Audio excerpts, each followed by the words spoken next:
තෙරුවන් සරණයි. අපි මේ බුදුරජාණන් වහන්සේගේ ගැඹුරු හා සියුම් මේ බුද්ධ වචනය නිවැරදි බුද්ධ වචනය මොකක්ද කියලා සොයාගෙන යන මේ ගමනේ ගවේෂණය කරගෙන යන මේ ගමනේ අපට දැන් බොහෝ බුද්ධ දේශනා විවිධාකාරයන්ගෙන් අහන්න ලැබෙනවා. විවිධ ගවේෂකයන් දහම් ගවේෂකයන් විවිධ පරයයන්ගෙන් දහම ඉදිරිපත් කරනවා. ඒ අපට හිතුණා මේ දැන් අන්තර්ජාලයේ තියෙන ඒ අපට ඇහෙන ඒ දහම් පරයයන් රසන්ත මහත්තයත් එක්ක පොඩ්ඩක් සාකච්ඡා කරලා බලන්න. රසන්ත මහත්තයා අදහස් විමසන්න. ඒ සඳහා කරපු සාකච්ඡාවක් මේක අපිට ඉතින් හරිද කියන්න බෑ වැරදි කියන්න බෑ. අහන කට්ටිය අහලා බලලා කැමති නම් ගලප ගන්න. නැත්තම් අහක දාන්න. ඉතින් අපි මේ බලන්නේ අපිට මේ මග වරද්දව ගන්න තියෙන කාලය බොහොම අඩුයි. මේ ඉසන සම්පත්තිය ලැබිච්ච වෙලාවේ නිවැරදි බුද්ධ වචනය මොකක්ද කියලා කරන ගවේෂණයේ අදහස් විමසීමක් විතරයි. ඒ සඳහා කරන උත්සාහය පමණයි. තෙරුවන් සරණයි. හැබැයි ඒක තමයි අයෝන්සෝ මානසික. යනදී නෑ ඔය අර කියන්නේ ඔක්කොම අයෝන්සෝ මානසික ටික තමයි කියන්නේ. සැබෑ එකක් කියලා කියන්න දෙයක් නෑ මේ ලෝකයේ. කවුරු හරි කියනවා සැබෑ එකක් කියලා. මේකේ මොකද සැබෑ දෙයක් නෑ නේද බලන්න.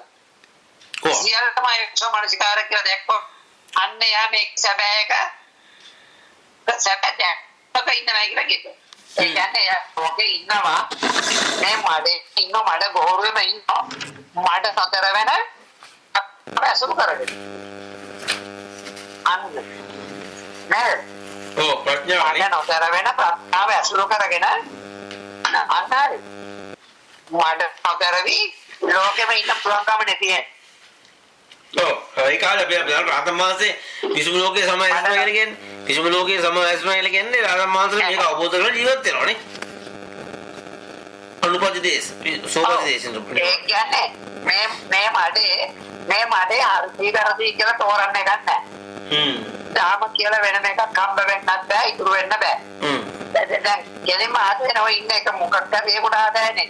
බුදුහාමුදුරුවෝ ධාම අවසානයේ පාරු අතාරින්නේ කියලා නේද කියලා තියෙන්නේ. ඕක අමතක කරලානේ කතා කරන්නේ ඔය. බුදුහාමුදුරුවෝ සලආයතන ගැන කිව්වේ, වර්ණ සංඥා ගැන කිව්වේ අල්ල ගන්න නෙවෙයි. මේවා තමයි අයෝනිසෝ ටික, මේව ටික තමයි මම ධාමයෙන් පෙන්නුවේ. මේ ටිකම තමයි අතහැරෙන්න ඕන. ඒකනේ නේද වෙන්නෝ. එතකොට ධාමයෙන් පෙන්නුවේ අතහැරෙන්න ඕන ටික.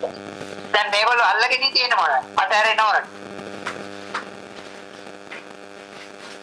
අතහැරෙන්න ඕන ටික අල්ලගෙන මේ බුදුහාමුදුරුවෝ ධාමයෙන් දේශනා කරේ ඇහක් තියෙනවා ඒ ඇයට හම්බ වෙන වර්ණ ධාතුවක් තියෙනවා කියන එක අවබෝධ කරගන්නද ඒ කතා කරන කන්සෙප්ට් එකම මේ කවුද අපි මේ දැන් ඔය බැරෑරුම් වචන ටික කියන්නේ ප්‍රඥාවද කියලා.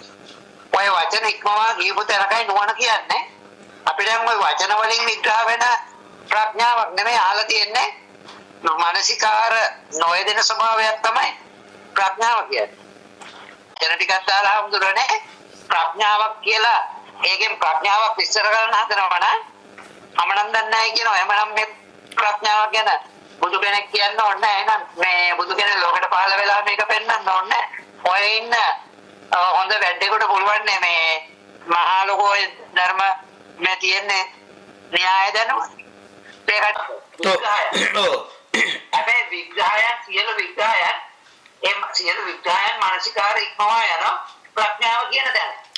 මේ ගැඹුරු වචන ටිකක් දැන් කියලා ඒක ප්‍රඥාවක් වෙන්නේ කවදාවත්. විග්‍රහයන් කියන්නේම ඔක්කොම මානසිකාරය. දැන් මට ඕනනම් කියන්නේ දැන් අර මේකේ කිසිම දෙයක් කියලා පෙන්වන්න බෑ. හරි කියලා යම් කරුණක් හම්බ වෙනවා නම් ඒ මානසිකාරය සෝ කියලා තමයි අපි නම් අහලා තියෙන්නේ. කටියට කියන්නේ මේ අමාරු ගැඹුරු වචන ටිකක් දාලා නෙමෙයි. අපි කියන්නේ ඉස්සරම මේ ගැඹුරු වචන දාලා නෙමෙයි. මේක කාටත් තේරෙන සිංහල භාෂාවක් තියෙන භාෂාවෙන් කතා කරලා Tamanට වැටහිච්ච දේ Tamanගේ භාෂාවෙන් කියන්න පුළුවන් වෙනවා. ඔව්. හරිද? දක්ෂකම කියන්නේ මේ කොහෙවත් තියෙන පොතක තියෙන අමාරුම වචනයක් අල්ලලා ඒක මේ පාළි වල තියෙන අමාරුම වචන ටිකක් දාන එක නෙමෙයි දක්ෂකම. ඒ වචනේ අර්ථය දැක්කගෙන ඒ අර්ථය තමන්ගේ භාෂාවෙන් ලස්සනට කාටවත් වැටහෙන්න කියලා දෙන එක දක්ෂකම කියන්නේ. කියලා දෙන්න හැකියාව නැති කෙනා ඕන කෙනෙක් වටන්න දාන එකම දේ තමයි දැන් නැති වචනයක් කියලා දාන. ඔව්. මම කියන්නේ මොකද එමය දැන් අද කියලා දෙන්න නැති කෙනා කියලා දෙන්න නැති කෙනා දන්න කෙනා වටන්න දාන එකම දෙන තමයි. නෝද?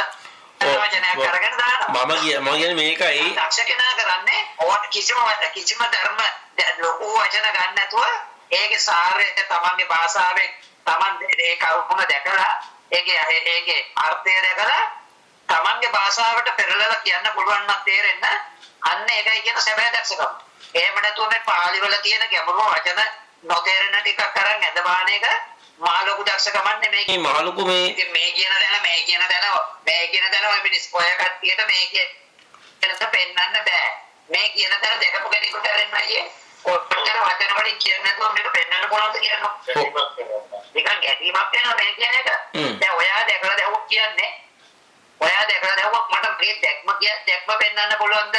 වචන වලට නගලා මෙන්න මේක එකක් කියලා දැක්ම කියන්නේ. මේ වචනයකට නගන්නත් බැරි දැක්ම එක දැක්ම කොයි වචන වලට නගන පාලිමේ තියෙන තන්නතර වචන දාන කෙනෙකුයි එක්ක මොකද්ද බලන්න. මේක ධර්මය අතක්කවචරයි කියන්නේ මොකක්ද දන්නවද? ඔව්. ඇත්තටම ධර්මයේ තුල හරි කියලා දෙයක් නැහනේ. ඔව්. ඉතින් කවුරුවක්වත් එක්ක වැරදි කියන දැන් හරි කියලා දෙයක් ගන්න නැත්තම් කවුරු කියන එකක්වත් ආයි වැරදි කිය තර්කයක් ගොඩ නැගෙන්නේ නැහැ. ඔව්. දැන් මේකනේ හරි කියලා දෙයක් ගන්න කෙනාට තමයි අනිත් එක්කෙනා ඒක වැරදි කියලා පේන්න සාපේක්ෂව. ඔව්. අර අප්‍රසාදය ඔය කතාව හරි කියලා ගත්ත කෙනාට හරිද? ඒ කෙනාට අනිත් එක්කෙනාගේ එක වැරදි කියන්න එයා දරාගත්තු හරි එකක් තියෙනවා. තියෙන කෙනාට හරි එකක් දෙක නැහැ. ඒකින්ද යාට තර්කෙකුත් නැහැ. ඔය සංසද තියෙන කෙනා ඉන්නේ සියල්ල ඒ සංසන්දනයක් කරන්න දෙයක් නැහැ. සංසන්දනය කරන්න බෑ යාට. මොකද සංසන්දනයක් කරන්න දෙයක් හම්බෙන්නේ නැන්නේ. යාට සංසන්දනය කරන්න දෙයක් නැහැ. සියල්ලම පේන්නේ අවිද්‍යාවයි. අපි කතා කරන්නේ ධර්මයේ පවා පේන්නේ අයෝනිසෝ මනසිකාර අවසානයේ. ඒවත් ඇවිල්ලා මන ධම්ම මට්ටමින් හම්බ වෙන ධම්ම ටිකක් විතරයි නාම උපසලායතන පංච උපාදානස්කන්ධ ඔක්කොම මන ධම්ම මට්ටමට වැටෙන්නේ. ඉතින් ඒ මට්ටමින් දැක්ක කෙනෙකුට හරි එකක් කියන දරාගත්ත එක්කෙනෙක් එක කතාවක් නැහැ.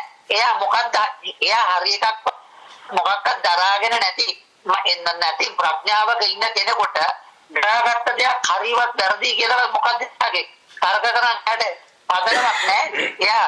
එයාගේ පදනම බේස්ලස්. එයාගේ සැබෑ පදනම කියන්නේ බේස්ලස් එක එයාගේ ප්‍රඥාව. ඒතරම අඥානනේ අපි ඔක්කොම පටන් ගන්නෙම අවිද්‍යාවෙන් නම් සසර පටන් ගන්නෙම අවිද්‍යාවෙන් නම් දැන් අවිද්‍යාවෙන් හටගත්ත සසර රණ්ඩු කරන්න නැත්නම් අවිද්‍යාවෙන් හටගත්ත සසර නේද? ඒකේ අන්න හරියට හරි. අන්න පොයින්ට් එක. අපි නොදන්න කමකින් නම් මේ සසර මතු සකස් වෙන්නේ. මේ සකස් වෙච්ච සසරය තුල වෙච්ච ඇහැටයි, චක්කු ප්‍රසාදයටයි, වර්ණ රූපෙටයි නේද ඔයගොල්ලෝ ගහගන්නේ. ඔව්. ඔච්චර යනවා. ඔව්. දැන් මේකට ගහගන්නද බුදුහාමුදුරුවෝ අවිද්‍යාව කියලා කිව්වේ නොදන්නව කමකයි ඉන්නේ. එහෙම දැනක අපි කාරණා කොච්චර දැනගෙන ඒව ඇත්ත කරන් ඉන්නේ කොච්චර හරිද? බුදුහාමුදුරුවෝ දැනගෙන ඉන්නවයි කියන්නේ මේ කිසි දෙයක් ඔය ඔක්කොම තමයි අදම අර උදේම පෝස්ට් එකක් ඇව්වේ. ඒකේ තියෙන මල්ලි මේ දැන් මේ ටීවී එකේ තියෙන රූප වාගේ අපේ ඇස් ඉදිරියට එන ශුන්‍යතාවයෙන් යුක්ත රූප ටික.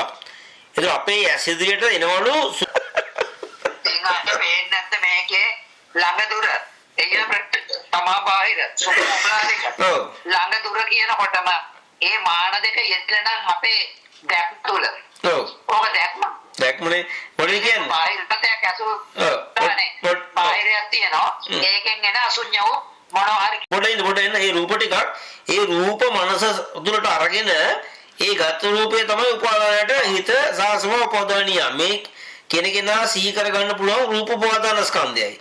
ඒතර කියන මල්ලි ශුන්්‍යතාවෙන් යුත් රූපයක් එනවලු ඇස් ඉදිරිපත් දාන ස්කන්ධෙට කියනවා. එතකොට දැන් ශුන්්‍යතාවෙන් යුත් රූපයක් හැදිරිපෙට ඒක මෙන්නයි මෙහෙමනේ ඇහැට ඇයි තරහට පුඤ්ඤාරි මොනවා හරි එකක් එනවයි කියලා කියමු. ඔව්. අන්න ඒ හිතන හිතිල්ලක් තමයි නොදන්න කමින් ගන්න. අපි මේ සසරේ හදාගත්ත එක අර්ථකථනය ඔන්න ඕකම තමයි වැරද්ද. ඒක තමයි. ඒක රූපයක් එනවනම රූපයක් තිබිලානේ. රූපයක් එන රූපයක් තිබිලානේ නේද? රූපයක් තිබිලා. ඉතින් ඕක බුදුහාමුදුරුවෝ තෝකමන ඉතින් දෙන්නේ විද්‍යාඥයෝ කියනවනේ ලස්සනට මේ වර්ණය මෙන්න මෙහෙම කියන්නේ කිරණවල. ඉතින් බුදුහාමුදුරුවෝ කියපේකමනේ දැන් විද්‍යාඥයෝ කියන්නේ නාවිග ඒ චක්කු ප්‍රසාදයක් තියෙනවා. ඕකට ආලෝක රතම්බයක් වඩනවා. ඔකමනම් බුදු කෙනෙක් වේ. මොකද්ද ධම්ම විද්‍යාව? එල් කියන්නේ ඉතින්. ඒක මල්ලි අදහස් කරන්නේ මොකද්ද කියලා තේරෙන්නේ නැහැ. කියන්නේ මේ ශුන්්‍යත වූ රූපයක් ඇසිදුරට එනවා කියලා. එතකොට මමත් ඉන්නවා, මගේ ඇහත් තියෙනවා, මගේ ඉස්සරහට රූපයක් එනවා. මූලය ඉතින් බේස් එක තියෙනවනේ. බේස් එකේම තියෙන්නේ බාහිරයක් ඇසුර රූපයක් එනවා. ඉතින් මේ සලආයතනෙම විද්‍යාවෙන් හට ගන්නම දකින්න කිව්වේ. දැන් ඔය අවිද්‍යාවෙන් හට ගන්න කතාවද කතා කරන්නේ? ඇත්ත ජයගොයි නිත්‍ය වූ බාහිරේ කොයි තියෙනවා. ඒ බාහිර සංයෝ රූපයක් එනවා. ඔව් මල්ලි මෙහෙමයි. මේක මල්ලි මෙහෙමයි මේක පොතේ හැටර ගලපලා තේරුම් අරන් කියන්නේ මේක විඥාණයෙන් කියන්නේ. මේක පොතේ තියෙනව කියවලා ඒ දැනුම අරගෙන ඒ හැමතැනම පොත්වල තියෙන ටික එකතු කරලා පොදු අදහසක් අරන් තියනවා. ඒතකොට එහෙම ගත්තොත් ඒක හරි. නමුත් ඒක නෙමෙයි නිවන කියන්නේ. එතන අහුවෙලා තියෙන්නේ. ඒ කියන්නේ බුදුහාමුදුරුවෝ කියන්නේ මල්ලි අනුපාදේ සසර. ඔව් පැහැදිලි සසර. ඕක හරි. ඕක පැහැදිලි සසර. ඕක සසරේ පැහැදිලි කිරීම හරි. ඕක වැරදි නෑ. දැන් ඒකෙන් තර්ක කරන්නේ. මේක දැන් සූත්‍රේ ගැලපෙනවද? ඥානයත් කරනවනේ. ඕක හරි. ඉතින් මල්ලි සසර තමයි ඔය. ඔව්. අපි කියන්නේ සතර විස්තරය තමයි. හැබැයි ඕක නෙමෙයි නිවන කියලා දකින්න. ඔව් ප්‍රඥාව කියන්නේ ඕක නෙමෙයි. ඔය වරද දකින එකනේ ප්‍රඥාව කියන්නේ. ඔය වරද දකින ප්‍රඥාව කියන්නේ. ඕක හරි. ඔය තියරි එක හරි. ඔය තියරි එක හරි. ඔය වරද දකින එක තමයි ප්‍රඥාව. හරියට හරි. ඔය වරද දැක්කොතින් සසර හැදෙන. ඔය කතාවේ සසර. ඔය හැදිච්ච සසර හැදෙන හැටි කියනවා. හරි. දැන් ඕක හැදෙන හැටි තමයි බුදුහාමුදුරු කිව්වේ. ඕක හැදෙට අවබෝධ වෙන ප්‍රඥාව කියන්නේ. ඒතර ඕක ලැබෙන්නේ නැහැ. ඕක අනුපාදේ. ඔය උපාදේ අරට උපාදේ කතා කරනවා. උපාදේ කතා කරනවා අනුපාදේ අවබෝධ කරන්නේ නැතුව. ආන්නාරියෝ. ඔව්. උපාදේ නොදන්න කවි උපාදේ ඇත්ත වෙනවා. ඔව් උපාද පවරු ගාලා මේක අවබෝධ කරගත්තා. මේක තමයි ධර්මයේ කියලා දැන් අල්ලගෙන ඉන්නේ මල්ලි උපාදේ. උපාදේ හරියට ඔතන අතහැරලා ඔතන ඉස්සරහට යන්න ඕන අඩිය. විස්තරේ තමයි ඔය සසරේ විස්තරේ තමයි හරි කියලා ධර්මයේ කියලා දරන්නේ. ඒ අර බුදු කෙනෙක් ආවේ. ඔව්. ඒ බුදු කෙනා ඇවිල්ලා තමයි මෙන්න මේක සතරක් කියලා දෙන්නේ. ඔව්. ඔබ වහන්සේ දෙන්නන විදිහට ඒ සසර විස්තරේ හරියටම හරි. ඔව්. ඒක හරි. ඒක වැරදි නෑ. හරි. ඔව්. ඒක වැරදි නෑ. ඔව්. ඒ සසර විස්තරේ අද ඉන්න විද්‍යාඥයේ විග්‍රහයටද විද්‍යාඥයන්ගේ විග්‍රහයටද හරි 100%ක්ම ගැලපේ. ඔව්. ඒ ඕක නෙමෙයි බුදුහාමුදුරුවෝ විද්‍යාඥයෙක්ගේ මේ විග්‍රහයටද ගැලපේ. අද විද්‍යාව පිළිගන්න කියලා පෙන්නනවා. ඉතින් ඔබ වහන්සේ කියන එක විද්‍යාවලට හරි ලස්සනට ගැලපෙනවා කියලා ඉස්සෙල්ලා දාන්න. ඔව්. හරිද? ඔව්. හැබැයි ඔන්න ඔය කියන විස්තරේ පෙර නොවිසුවරු එකක්ද බුදු කෙනෙක් ඔය ටික කියන්නද ලෝකෙට පහළ උනේ. අන්න සර්වඥතාවට අනේත් ඒක බුදුනේ පහළ වෙන්නේ ඔය විද්‍යාඥයෝ කියන ටිකම කියන්නද? අන්න හරි. මේ විද්‍යාඥයෝ දැනට විග්‍රහ කරලා දෙන විස්තරේ ලෝකෙට කියලා දෙන්නද බුදු කෙනෙක් ඇවිල්ලා කරේ. ඔව්. බුදුන්නේ හරි කියලා දරා ගන්නද ඕව ටිකේ වැරද්ද දැකලා අතහැරෙන්න. හරියට හරි. ඔන්න ඕක අහන්න. ඕක ප්‍රඥාවෙන් ඔය ටික ප්‍රඥාවෙන් දැකලා අතහැරිච්ච තැන තමයි බුදුහාමුදුරුවෝ කිව්වේ. ඒක නාගේ ස්වභාවයට තමයි කිව්වේ ධර්මයේ පාරුවක් අතහැරෙන්න ඕන එකක් කියලා ඒක. අල්ලගන්න එක නෙමෙයි කියලා. ඔව්. එහෙම අතහැරිච්ච තැනක ඉන්න කෙනෙකුට ඔබ වහන්සේ සසරේ තියෙන විග්‍රහයන් අමාරුම වචන දාලා සසරත් එක්ක නිවනයි සසරයි එක්ක ඝට්ටනයක් සංසන්දනයක් කරන්න පුළුවන් ද කියන මොනද? අර විදිහට දාන එක නෙමෙයි. කෙනෙකුට දෙන්න පුළුවන් සරලම තමන් වැටෙන විදියට පුළුවන් තරම් භාෂාව හසුරවන්න දක්ෂකම. ඉතින් අමාරුම කාටවත් තේරෙන්නේ නැති වචනයක් දාලා මේ දර්ශනේ කෙනෙකුට දෙන්න බෑ. එහෙමනම් ඉතින් දහසක් කෙනෙකුට දෙනවා නම් කෙනෙකුට තේරෙන වැටෙන වාස්තවකින් කියන්න ඕනේ. ඒ කාරණේ අර්ථය වැටුණාද නැද්ද දන්නේ නැහැ. අමාරු පාලි වචනයක් නොදා වැටෙන කාටත් වැටෙන පොදු සිංහල භාෂාව තියෙනවා. තමන්ගේ දැක්ම තියෙනවා නම් ඒක පැහැදිලි සිංහලෙන්. එයාගේ මේ අසුඤ්ඤ රූපයක් ආවත් ඒකයි රූපයක් කොමාරි ආබවට ලැබීමක් තියෙනවා. ඔව් එතකොට ඒ රූපේ වලින් ආහාර ප්‍රත්‍යයෙන් හැදෙනවා. ඒක තන්න. අන්න ඔය පොයින්ට් එක හොඳයි. ඔන්න ඔය පොයින්ට් එක හොඳයි. අසුඤ්ඤ රූපයක් එන තැන. ඔව්. බුදුහාමුදුරුවෝ කිව්වේ මොනවල ඒකක් දාන්න ඕන. බුදුහාමුදුරුවෝ දෙවිගේ රූප මොනවල ලැබුණාට සතුට වෙන්නද මොනවල ලැබුණාට දුක් වෙන්නද? ලැබීම නොලැබීම දෙකම ඉක්මවූ තැනකින් ධර්මයේ බුදුහාමුදුරුවෝ පැහැදිලි කරනවා. ඔව්. හරිද? ඔව්. දැන් මෙන්න මේ විග්‍රහය වහන්සේ කරන මේ විග්‍රහයේ ඒ අර්ථය දෙන්නේ ශුන්‍ය වූ රූපයක් බාහිරින් ඇහැට එනවා කියන බතන ලැබීමක් තියෙනවද නැද්ද? කට උත්තර නැහැ. ඒක මම හිතන්නේ මන්නේ දැන් මගේ ශුන්‍ය එක නැති වෙන අශුන්‍ය රූපයක් නෙනවා කියන්නේ. ශුන්‍ය වූ රූප. හරි? ශුන්‍ය වූ රූපයක් තියෙනවා කියලා නීම ආස්වත දුෂ්ටට අනුගතද නැත්? ඔව් ඉති සාසක දෘෂ්ටි නොවේද? ඔව්. හරි? ඔය අන්ත දෙකට නොයටි අන්ත දෙක නොතරවි උත්තර දීමක්ද? අන්ත දෙක බුදුහාමුදුරුවෝ ධර්ම දේශනා අන්ත දෙක නොතරවි. මාර්ග දාන්න මැදද නොතරවි බුදුවරු ධර්ම දේශනා කරා. ඔව්. හරිද?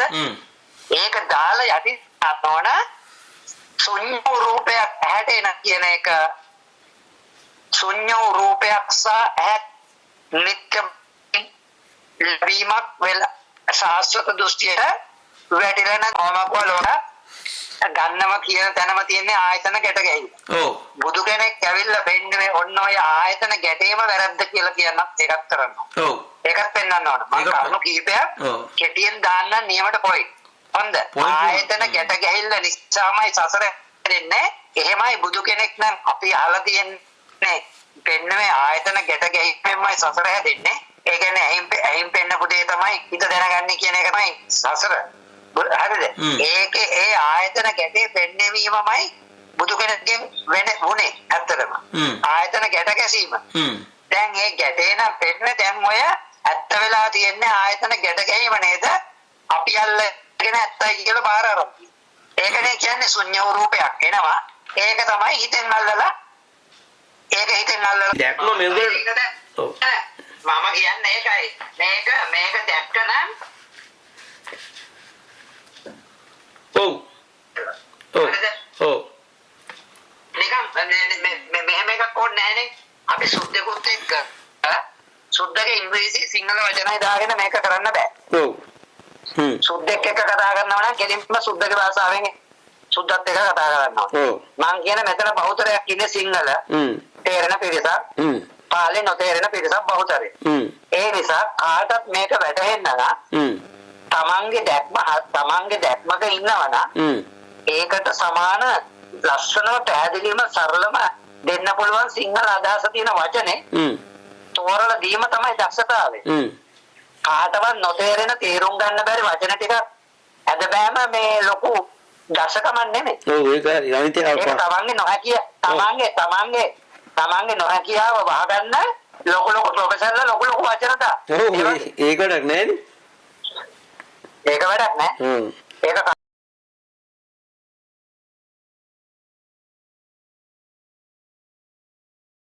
ඒක මේ මොඩ මිනිස්සු කියලාම තියනවනේ මහා පුද්ගල මොකද්ද මේ මහා පිටක සම්පදාය. මා ශ්‍රවණාගරු මේ ශ්‍රමණයා කිව්පමණි. මා මේ පිටකේ තිබූ පමණි. ඔය කියලා තියෙන්නේ නිකන්ද එතකොට. ඒක තමයි ඉතින් කියන්නේ. ඒ කියන්නේ එක්කෙනෙක් අනිත් එක්කෙනා බොරුයි කියලා මේ තීන තරගයක් තියෙන්නේ මෙතන. දැන් මම තමයි ඔක්කොම දන්නේ මම තමයි හරිම හරි ඔක්කොම මේ වැරදි කියලා එහෙනම් මම තියන හොඳ එන දරසරනේ. අතරසරනේ.